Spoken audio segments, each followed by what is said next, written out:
And we will continue the next lecture. हमने previous lecture में globular protein के बारे में डिस्कस किया था, जिसमें हमने एग्जांपल लिए थे हीमोग्लोबिन एंड मायोग्लोबिन के, और वो हमने काफ़ी डिटेल में डिस्कस किया था। सो नेक्स्ट लेक्चर को कंटिन्यू करते हुए हम फाइब्रस प्रोटीन में जो एग्जाम्पल हमने आपको बताया था कोलाजन को हम डिस्कस करेंगे।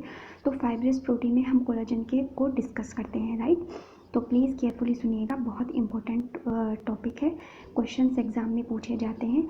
तो और काफ़ी जो इम्पोर्टेंट इन्फॉर्मेशन है वो हम आपको बताएंगे, राइट। तो चलिए स्टार्ट करते हैं। तो फाइब्रस प्रोटीन में जैसे हमने आपको बताया था structural protein present in the ECM, right. हमने आपको तभी भी बताया था कि ये ईसीएम में प्रेजेंट होती है, यानी कि एक्स्ट्रा सेलुलर मैट्रिक्स में हम इस प्रोटीन को स्टडी करते हैं, राइट।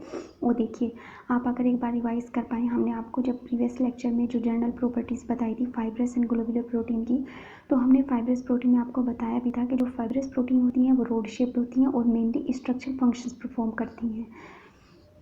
तो कोलेजन जो है वो ईसीएम में प्रेजेंट होती है, राइट। और ये सिक्रेटरी प्रोटीन है। सिक्रेटरी प्रोटीन का क्या मतलब होता है? देखिए, सिक्रेटरी प्रोटीन का मतलब है कि वो सिंथेसाइज जो होती है वो तो सेल में सिंथेसाइज होती है, राइट। जो सिंथेसाइज होगी वो सेल में सिंथेसाइज होगी, बट ये कहाँ सीक्रेट होती है? वेसिकल में पैक होकर out of the cell secrete होती है। तो हम इसे बोलते हैं कि ये एक सीक्रेटरी प्रोटीन है।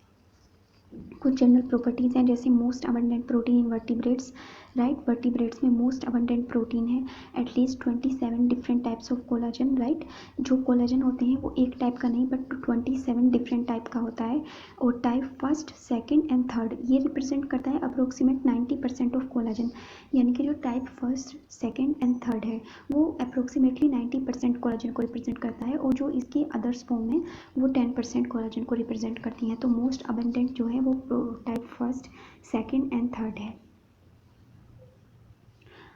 अब अगर कोलाजन के मॉलिक्यूल की बात करें तो कोलाजन का मॉलिक्यूल जो है वो लॉन्ग होता है, right. Structure long, in elastic, elasticity नहीं होती, ट्रिपल स्ट्रैंडेड, राइट। ये 3 यानी कि 3 स्ट्रैंड से मिलकर बना, आगे आपको बताएंगे। Triple stranded right handed helical structure होती है, यानी कि हेलिकल के फॉर्म में होता है और राइट हैंडेड हेलिकल फॉर्म होती है, राइट। ये आपको याद रखनी है, राइट हैंडेड होती है, कंसिस्ट ऑफ 3 पॉलीपेप्टाइड चेन। देखिए, अगर हम बात करें कि राइट हैंडेड और 3 पॉलीपेप्टाइड चेन से मिलकर बना है, राइट, जिसे हम बोलते हैं alpha chain, note alpha helix. आप जो हम सेकेंडरी स्ट्रक्चर पढ़ते हैं, राइट, उसमें अल्फा हेलिक्स पढ़ते हैं, जिसमें 3.6 13 यानी कि 13 एटम और एक हेलिकल टर्न में 3.6 अमीनो एसिड।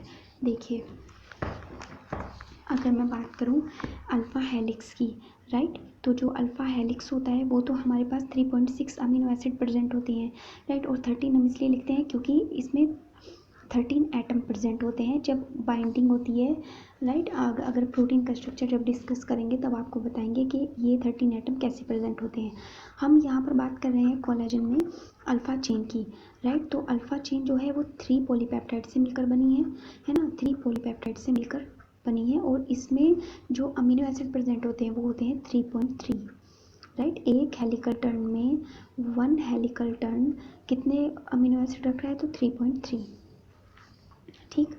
अब देखिए, यहाँ पर हम आपको बता रहे हैं ये ट्राइमेरिक भी, क्योंकि 3 पॉलीपेप्टाइड है तो सेम पॉलीपेप्टाइड भी मिलकर होमोट्राइमेरिक बना सकती हैं। होमो मीन्स सेम, ट्राइमेरिक मीन्स मतलब 3 polypeptide, right. 3 identical alpha chain, alpha chain से मिलकर बना है। अल्फा चेन की प्रॉपर्टी भी अभी डिस्कस करेंगे।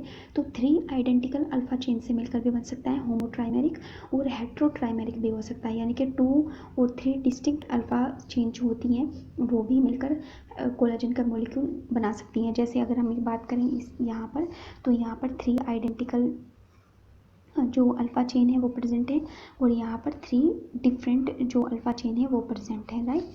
तो ये होमोट्राइमेरिक और हेट्रोट्राइमेरिक दोनों कोलाजन जो है वो बन सकता है। अब अगर अल्फ़ा चेन की बात करें तो अल्फ़ा चेन क्या होती है? अल्फ़ा चेन जनरली जो होती है मोर देन 1000 रेजिड्यू लॉन्ग होती है, राइट। यानी कि 1000 रेजिड्यू मतलब 1000 अमीनो एसिड रेजिड्यू लॉन्ग होती है। लेफ्ट हैंडेड, देखिए ये डिफरेंस आपको याद रखना है। हमने क्या कहा था कि हमारा जो मॉलिक्यूल है ना, वो राइट हैंडेड है। देखिए हमने आपको बताया था कि हमारा जो कोलेजन का मॉलिक्यूल है वो राइट हैंडेड होता है, हेलिकल स्ट्रक्चर। और हम यहाँ पे बात कर रहे हैं अल्फा चेन की, तो अल्फा चेन को हमने बताया कि ये लेफ्ट हैंडेड है, राइट। तो अल्फा चेन जो है वो तो लेफ्ट हैंडेड पार्टिसिपेट करेगी, और जो कोलेजन का मॉलिक्यूल होगा वो राइट हैंडेड होगा, राइट। और हमने आपको जैसे बताया 3.3 अमीनो एसिड रेजिड्यू एक टन में, पर टन में 3.3, जबकि अल्फा हेलिक्स में 3.6 होती है। Vertebrates have approximate 20 different kinds of alpha chain each coded by different genes। जो वर्टिब्रेट्स होते हैं उनमें 25 डिफरेंट काइंड्स के अल्फा चेन प्रेजेंट होती हैं। तभी हमने बताया आपको कि 2 और 3 डिस्टिंक्ट अल्फा चेन जो होती हैं वो भी हेटरोट्राइमेरिक कोलेजन का फॉर्मेशन कर सकती हैं, और होमोट्राइमेरिक भी। Synthesize on membrane bound enzyme, और अल्फा चेन का जो सिंथेसिस होता है वो कैसे होता है, तो मेम्ब्रेन बाउंड एंजाइम में जो ईआर की मेम्ब्रेन होती है उस पर आउटर न्यूक्लियर मेम्ब्रेन पर जो राइबोसोम अटैच होते हैं उनसे सिंथेसिस होता है किसका, तो अल्फा चेन का, ठीक। और ये बाद में एंटर करती है ईआर के ल्यूमन में फर्दर जो मॉडिफिकेशंस होते हैं उनके लिए। तो ये अल्फा चेन की जनरल प्रॉपर्टीज़ है, राइट। अब यहाँ देखिए जो स्ट्रक्चर है तो उसे हम कैसे डिस्कस करेंगे।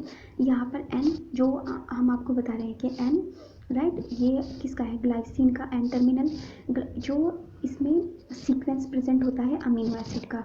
तो glycine X and Y, glycine X and Y, glycine X and Y, ऐसे 3 अमीनो एसिड के, राइट, ये प्रेजेंट होते हैं इसमें सेगमेंट्स। तो एक्स जो है वो मोस्टली किसे रिप्रेजेंट करता है, प्रोलीन को। एक्स की जो किसे रिप्रेजेंट करेगा, राइट, प्रोलीन। वाई जो किसे रिप्रेजेंट करेगा, या तो हाइड्रोक्सी प्रोलीन या फिर हाइड्रोक्सी लाइसिन। वाई में देखिए हम आपको बता रहे हैं कि हमारे पास जो चेन होती है वो एन, यहाँ पर ग्लाइसिन प्रेजेंट होगा, यहाँ एक्स एंड वाई, और फिर फर्दर ग्लाइसिन, फिर एक्स एंड वाई, ऐसे इसका स्ट्रक्चर प्रेजेंट होता है। एक्स को हम कह रहे हैं कि ये प्रोलीन होगा, राइट। और जो वाई है यहाँ पर hydroxy proline, right, hydroxy proline और हाइड्रोक्सी लाइसिन, राइट, ये प्रेजेंट हो सकता है, ठीक। एक्स जहाँ पे एक्स जो है, देख हमने आपको बताया प्रोलीन है। वाई जो है, देखिए अगर हम आपके साथ डिस्कस करें तो यहाँ पर प्रोलीन का स्ट्रक्चर है। प्रोलीन का स्ट्रक्चर जो जनरल स्ट्रक्चर होता है हम जानते हैं, राइट। यहाँ पर CO कुछ ग्रुप प्रेजेंट है, H NH, और यहाँ पर ये चेन प्रेजेंट होती है, राइट, प्रोलीन में, राइट।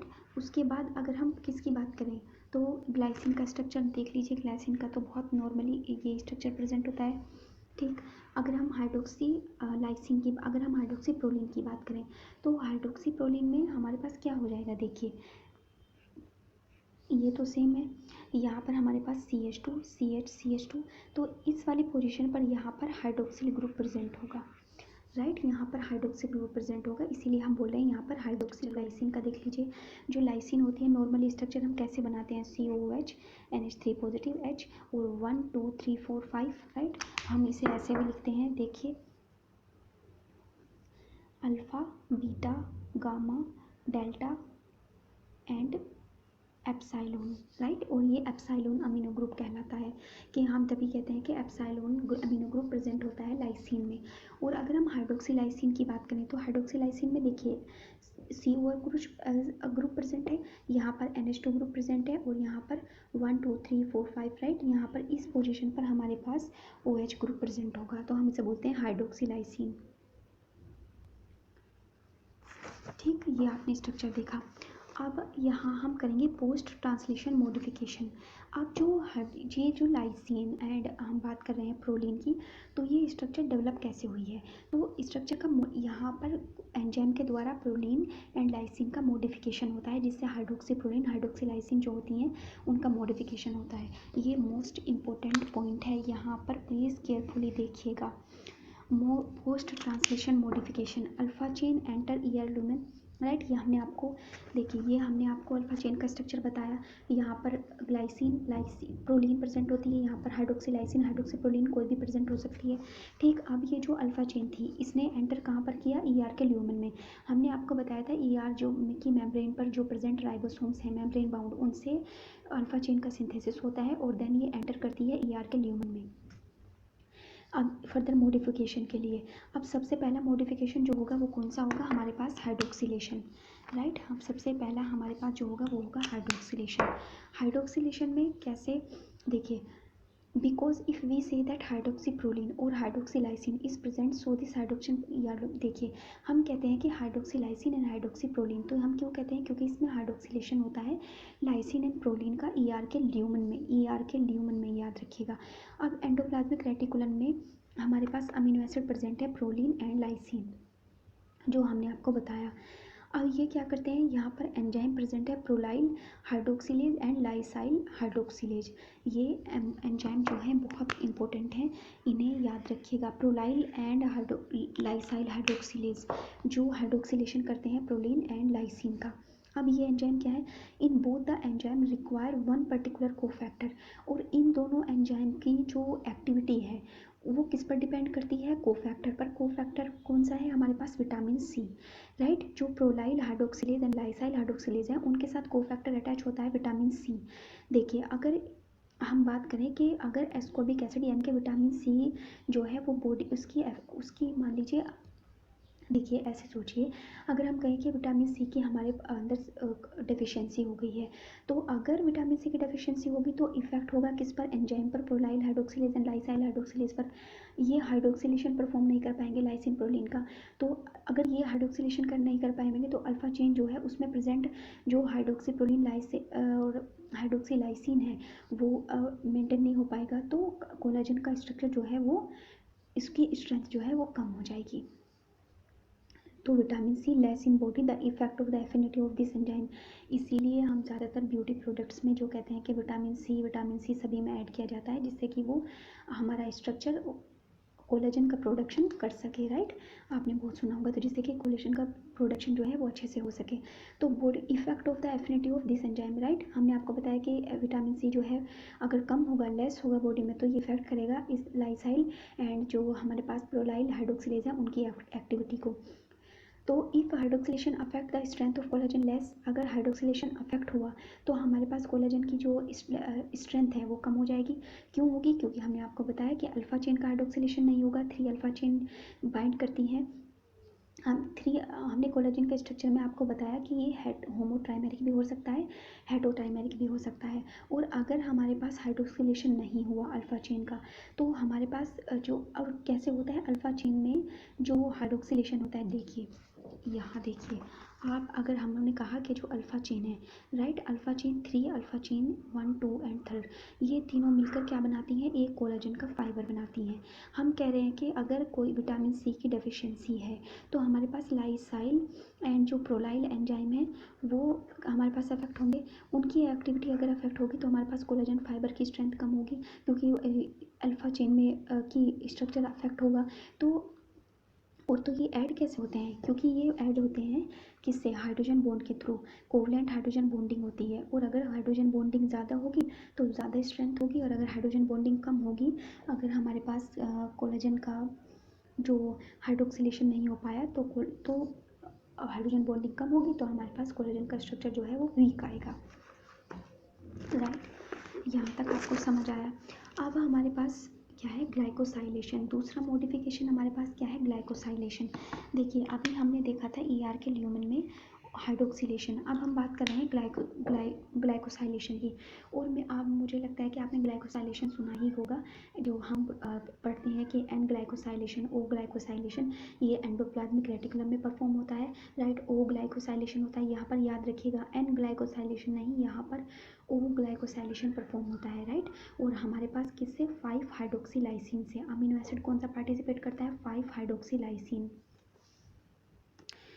2 मेजर मॉडिफिकेशन परफॉर्म होते हैं ईआर ल्यूमन में, हमने आपको बताया। एक होता है हमारे पास ग्लाइकोसाइलेशन, और एक हमने पहले अभी जो पढ़ा है वो है हाइड्रोक्सिलेशन। ठीक, अब देखिए कि ईआर ल्यूमन में कैसे फॉर्मेशन होता है कोलाजन के फाइबर का। तो देखिए, यहाँ हमारे पास N2C, ये हमारे पास एक अल्फा चेन का स्ट्रक्चर है। यहाँ रफली डायग्राम आप समझ लीजिए, N2C। अब हमने कहा कोलेजन जो है वो होता है वो 3 अल्फा चेन से मिलकर बना होता है, होमोट्राइमेरिक, हेटरोट्राइमेरिक, तो कोई भी हो सकता है। तो मान लीजिए ये 3 चेन्स हैं, और मैंने ये कहाँ पर परफॉर्म हो रहा है, ये हो रहा है हमारे पास ER के ल्यूमन में, क्योंकि मेम्ब्रेन बाउंड एंजाइम से सिंथेसिस होने के बाद ये जो अल्फा चेन्स है वो कहाँ एंटर करती है, ER के ल्यूमन में। ठीक, अब हमारे पास यहाँ पर N और C ये एंड है, प्रेजेंट है तीन अल्फा चेन के, तो इसे हम बोलेंगे प्रोकोलाजन। प्रोकोलाजन 3 चेन्स मिलकर सबसे पहले क्या बनाती हैं, प्रोकोलाजन, राइट। और ये पैरेलल अरेंजमेंट होता है। अब in the extra cellular space, अब जो प्रोकोलाजन होता है वो मूव करता है आउट ऑफ द सेल, बाहर ER के ल्यूमन से, और वेसिकल में पैक होकर, हमने आपको बोला था कि ये सिक्रेटरी प्रोटीन है, राइट। तो वेसिकल में पैक होकर ये out of the cell move करता है। वहाँ पर देखिए, यहाँ भी लिखा हुआ है, यहाँ से देखिए, पहले हमारे पास एंडोप्लाज्मिक रेटिकुलम में प्रोकोलाजन जो है वो उसकी सिंथेसिस हुई, अल्फा चेन अरेंज हुई, है ना, अल्फा चेन अरेंज हुई, फिर वो गोल्जी कॉम्प्लेक्स में आया, गोल्जी कॉम्प्लेक्स में सिस्टर्नी में कुछ मॉडिफिकेशंस परफॉर्म होते हैं, है ना, यहाँ पर। फिर उसके बाद वेसिकल का फॉर्मेशन हुआ, वेसिकल के फॉर्मेशन से ये कहाँ मूव किया, out of the cell, out of the cell. और मॉडिफिकेशन याद रखिएगा, मॉडिफिकेशन ER ल्यूमन में परफॉर्म होते हैं अल्फा चेन के। अब यहाँ पर जो ये इम्पोर्टेंट एंजाइम है, राइट, याद रखिएगा, प्रोकोलाजन पेप्टाइडेज। तो प्रोकोलाजन पेप्टाइडेज जो होता है वो कहाँ प्रेजेंट होता है, तो एक्स्ट्रा सेलुलर स्पेस में, in the extra cellular space में प्रोकोलाजन पेप्टिडेज एंजाइम होता है। ये पेप्टिडेज जैसे आपको लग रहा होगा तो ये पेप्टाइड बॉन्ड को ब्रेक करेगा, और ये कहाँ पर पेप्टाइड बॉन्ड को ब्रेक करता है, जो एंड पर प्रेजेंट अमीनो एसिड होते हैं, रिमूव लूज एंड, राइट, जो रिमूव लूज एंड, जो लूज एंड होते हैं उन्हें रिमूव करता है, perform peptide bond break, peptide bond को ब्रेक करता है, राइट, और कटिंग परफॉर्म करता है पेप्टाइड बॉन्ड की।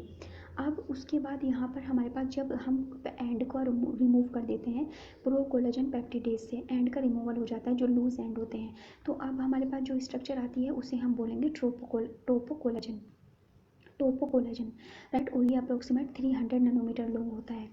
अब यहाँ पर क्या होती है, और ये बात कहाँ कर रहे हैं हम, एक्स्ट्रा सेलुलर स्पेस में, तो सेल्फ असेंबली होती है एंड कोवलेंट क्रॉस लिंक होते हैं। इसका मीनिंग अभी हम आपको बताएंगे। सेल्फ असेंबली होती है, राइट, उसमें टोपोकोलाजन के जो फाइबर होते हैं उनकी फिब्रिल्स होते हैं, उनकी असेंबली होती है कोलाजन फिब्रिल्स की, और ये क्या फॉर्मेशन करते हैं लास्ट में, कोलाजन फाइबर का। देखिए, अगर हम आपकी बात करें, यहाँ पर हमारे पास क्या था, एन यानी कि न्यूक्लियस, न्यूक्लियस से अटैच हमारे पास क्या होती है, ER ल्यूमन, ER ल्यूमन में हमारे पास क्या था, यहाँ पर अल्फा चेन थी, ER ल्यूमन में अल्फा चेन का सिंथेसिस हुआ था, यहाँ पर अल्फा चेन ने अरेंज होकर हमारे पास प्रोकोलाजन बनाया, है ना। प्रोकोलाजन जो था वो 3 अल्फा चेन, जो अल्फा चेन थी वो उन्होंने पार्टिसिपेट किया था प्रोकोलाजन में, मॉडिफिकेशंस हुए थे यहाँ पर हाइड्रोक्सिलेशन एंड ग्लाइकोलेशन अल्फा चेन के, राइट। उसके बाद यहाँ पर ये गोल्जी कॉम्प्लेक्स में मूव किया, जो प्रोकोलाजन था वो गोल्जी कॉम्प्लेक्स में मूव किया, यहाँ पर गोल्जी कॉम्प्लेक्स में मूव करने के बाद कुछ मॉडिफिकेशंस यहाँ पे भी परफॉर्म होते हैं। उसके बाद ये वेसिकल में पैक होकर जो प्रोकोलाजन है वो कहाँ मूव किया, तो एक्स्ट्रा सेलुलर स्पेस में, ये एक्स्ट्रा सेलुलर स्पेस है, राइट, ये आपका एक्स्ट्रा सेलुलर स्पेस है। प्रोकोलाजन यहाँ पर आया, यहाँ पर प्रोकोलाजन पेप्टिडेज एंजाइम था, राइट, ये एंजाइम है, इस एंजाइम ने पेप्टाइड बॉन्ड को ब्रेक किया। यहाँ पर क्या प्रेजेंट होता है, एंजाइम प्रोकोलाजन पेप्टिडेज, राइट, हमने आपको पहले भी बताया था ये एक्स्ट्रा सेलुलर स्पेस में एंजाइम प्रेजेंट होता है। यहाँ पर ट्रोपोकोलाजन, राइट, ट्रोपोकोलाजन यहाँ पर फॉर्मेशन हुआ क्योंकि इसने लूज एंड जो थे उनकी कटिंग परफॉर्म की, ट्रोपोकोलाजन में एंड ये कन्वर्ट हुआ। उसके बाद सेल्फ असेंबली होती है, राइट, सेल्फ असेंबली होती है and cross link covalent modifications होते हैं, राइट, कोवलेंट क्रॉस लिंक्स होते हैं, सॉरी मॉडिफिकेशन नहीं, कोवलेंट क्रॉस लिंक्स। तो कोलाजन के जो फिब्रिल्स थे उन्होंने कोलाजन फाइबर का फॉर्मेशन करते हैं। अब देखिए, क्रॉस लिंक्स जो होते हैं वो क्या होते हैं, हमने आपको बताया था, मीनिंग आपको बाद में बताएंगे। कोवलेंट क्रॉस लिंक्स जो होते हैं वो इंट्राट्रोपोकोलाजन में जो हाइड्रोजन बॉन्डिंग परफॉर्म होती है वो होती है। देखिए, इंट्रा का मतलब क्या होता है, इंट्रा का मतलब होता है with in the chain, right, intra का मतलब होता है with in the chain, right, with in the chain, ठीक। और अगर मैं इंटर की बात करूँ, इंटर, तो इंटर का मतलब होगा two, within the chain और टू चेन्स के बीच में, right, between the chain, between the chain, तो ये होता है इंटर, ठीक। तो हमने क्या बताया आपको, इंट्राट्रोपोकोलाजन, तो इंट्राट्रोपोकोलाजन जो है वो कोवलेंट बॉन्ड का फॉर्मेशन होगा, यहाँ पर क्रॉस लिंक्स होते हैं between alpha chain in one tropocollagen, एक ट्रोपोकोलाजन का जो, मान लीजिए ये एक ट्रोपोकोलाजन का ये जो फाइबर है, इसमें कोवलेंट क्रॉस लिंक्स होते हैं, राइट, जिसे हम बोलते हैं ट्रोपोकोलाजन कोवलेंट मॉलिक्यूल। अब यहाँ पर हुआ, उसके बाद इंटर ट्रोपोकोलाजन का फॉर्मेशन होता है, कोलाजन जो कोलाजन फिब्रिल्स होते हैं। पहले तो हमारे पास जो था इंट्रा ट्रोपोकोलाजन का फॉर्मेशन हुआ, फिर उसके बाद हमारे पास इंटर ट्रोपोकोलाजन का फॉर्मेशन हुआ कोलाजन फिब्रिल्स में, जो इंटरचेन हाइड्रोजन बॉन्डिंग हुई। उसके बाद फाइनली ये क्या बनाता है, तो हमारे पास कोलाजन का फाइबर डेवलप हो जाता है। और अगर बात करें कि कौन सा अमीनो एसिड पार्टिसिपेट करता है कोवलेंट क्रॉस लिंक्स में, तो लाइसिन का स्ट्रक्चर हमने आपको दिखाया था, फिर से देख लीजिए। यहाँ पर हमारे पास जो है वो एप्सिलॉन अमीनो ग्रुप प्रेजेंट होता है, राइट। तो जैसे ये आर चेन है, यहाँ पर हमारे पास एप्सिलॉन जो NH3 ग्रुप है वो प्रेजेंट है। या इसका ऑक्सीडेटिव डीअमीनेशन होता है। ऑक्सीडेटिव डीअमीनेशन लाइसाइल ऑक्सीडेज जो एंजाइम है वो परफॉर्म करता है। लाइसाइल ऑक्सीडेज एंजाइम परफॉर्म करता है ऑक्सीडेटिव डीअमीनेशन किसका, लाइसिन का, ये याद रखिएगा। और O2 यहाँ पर पार्टिसिपेट करती है। और this is copper dependent enzyme. ये हमने जो लाइसाइल हाइड्रोक्सिलेज था उसमें लाइसाइल हाइड्रोक्सिलेज और ऑक्सीडेज में डिफरेंस है। वो हाइड्रोक्सिलेज एंजाइम था, वो उसकी एक्टिविटी विटामिन सी पर डिपेंड करती थी, और लाइसाइल ऑक्सीडेज की एक्टिविटी जो है वो कॉपर डिपेंडेंट होती है। तो NH3 प्लस जो हमारे पास अमीनो ग्रुप है वो प्लस वाटर के साथ इंटरेक्ट करने के बाद एक्स्ट्रा सेलुलर एंजाइम है, ये भी लाइसाइल ऑक्सीडेज जो है वो एक्स्ट्रा सेलुलर एंजाइम है, यहाँ पर एलिसिन का फॉर्मेशन करता है। इससे रिलेटेड जो डिजीज़ होती हैं उन्हें एक बार डिस्कस कर लेते हैं, ये भी इंपॉर्टेंट है। जैसे ऑस्टियोलिथायरिज्म, आपने नाम भी सुना होगा ऑस्टियोलिथायरिज्म। ऑस्टियोलिथायरिज्म जो होती है वो लिथायरस ओडोरेटस जो स्वीट पी होता है उसमें एक टॉक्सिन प्रेजेंट होता है जिसका नाम होता है बीटा अमीनो प्रोपियोनाइट्राइल। बीटा अमीनो प्रोपियोनाइट्राइल ये क्या करता है, ये जो टॉक्सिन है ये लाइसाइल ऑक्सीडेज की जो एक्टिविटी है उसे सप्रेस कर देता है। हमारे पास जो लाइसाइल ऑक्सीडेज है उसकी एक्टिविटी को सप्रेस कर देता है। सो द ऑक्सीडेशन परफॉर्म नहीं हो पाता, एलिसिन का फॉर्मेशन नहीं हो पाता, और क्रॉस लिंक्स का भी फॉर्मेशन नहीं हो पाता।